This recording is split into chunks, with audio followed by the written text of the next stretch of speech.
Hi everybody, it's Rebecca, Virginia, and today I'm going to show you how to DIY 3 Christmas gnomes using items from the Dollar Tree. The first DIY is what I like to call Gnome in a Home. Here's what you'll need.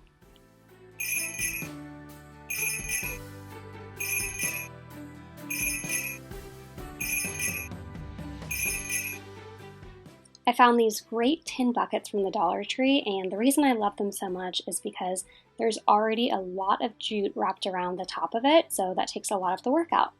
So now I'm just taking some of these floral foam blocks and I'm hot gluing them together and putting them into the tin bucket. I'm going to be sticking down my gnome inside as well as a lot of floral picks, so I had to get the floral foam all the way down into the bucket and around the edges because I need something to hot glue the Spanish moss onto.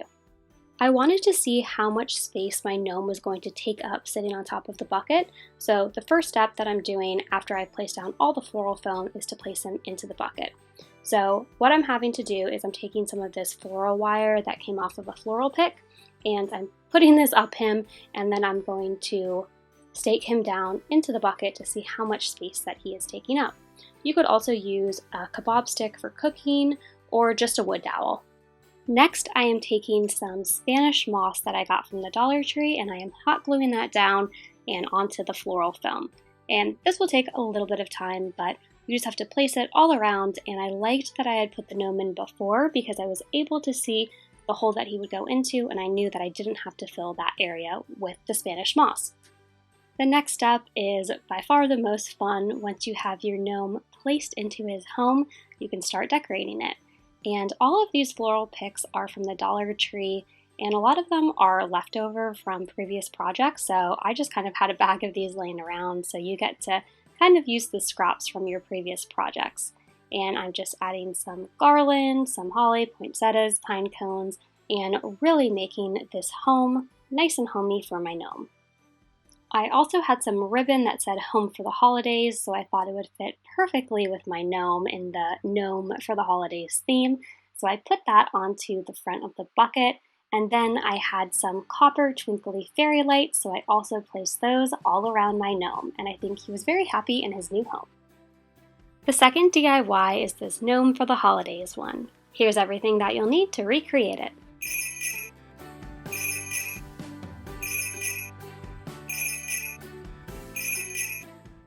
The first step in this DIY is to cover your books. So I am taking some craft paper, and this is a coffee table book that I had and a couple others that were just laying around my house.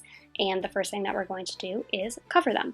So I laid the book onto the craft paper, and where the book began at the top and ended at the bottom, I made folds. After that, I took the book off of the craft paper and I was able to see those indentations in the paper, so I was able to make a hard fold and place the book on top of that, and then I did the same thing again with the bottom of the book. I was able to see where the crease was, and then I made the hard fold and placed the book back on top. Next, I am going to repeat that process with the front cover of the book and the back cover. When I opened it, I made an indentation as to where it should be folded. Then once I folded it, because of the top and bottom folds from earlier, it created a pocket or a jacket sleeve for the book, and the front cover was able to just slide right in. I did the same with the back of the book, making that little jacket pocket and slipping the book into the cover. Next, it was time to add the Gnome for the Holidays onto the books. So I lined up the books how I wanted them to be, and then I started from the right to the left just in case I ran out of space. And these are rub-on transfer letters that I got from the Dollar Tree.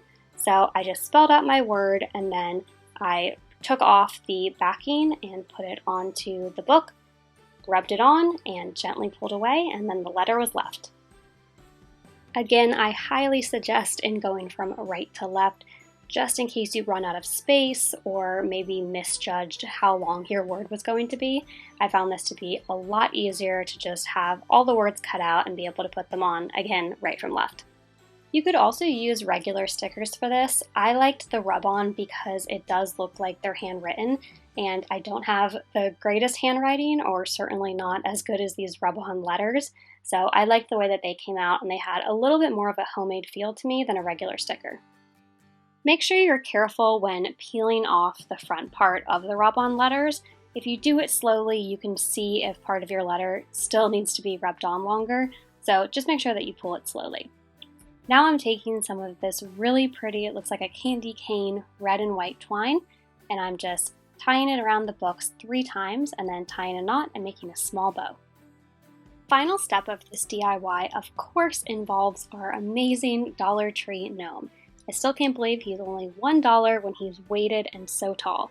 Absolutely love him, and here he is sitting on top of his book stack that says Gnome for the Holidays. The last gnome DIY is made from a mop head and a sign from the Dollar Tree. Here are the other supplies you'll need to make your own.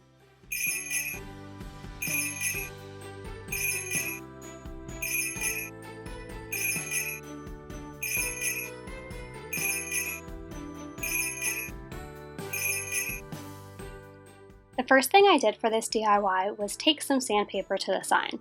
The sign had a lot of glitter on it, and I didn't want any of the glitter showing through the scrapbooking paper or getting all over the place. So I sanded that, and then I took off the Santa mustache as well as the little cuff on his hat.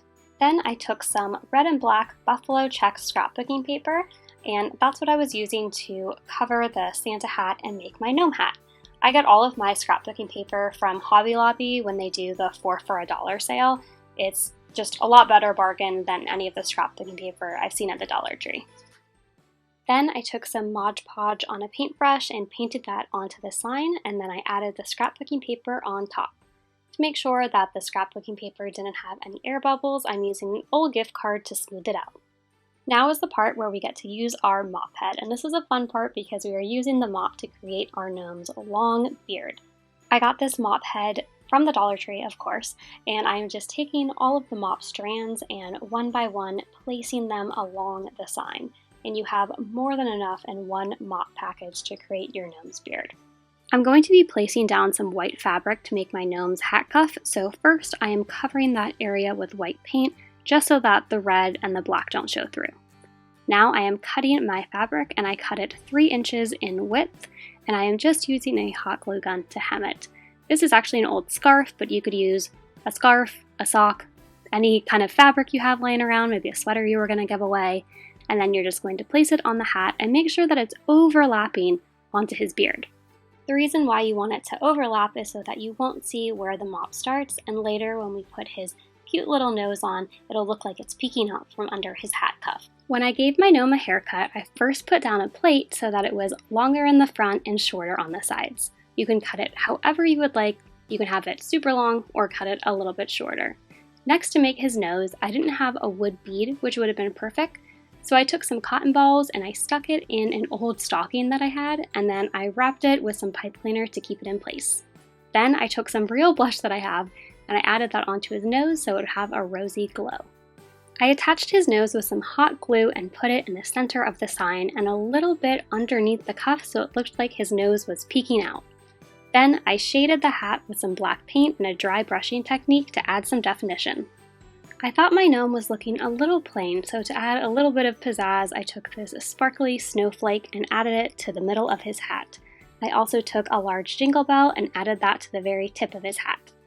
To make this gnome into a hanging sign, I took one of the little mop strands and I tied it in a knot and looped it, and then I just hot glued it to the back and it transformed into a hanging gnome sign.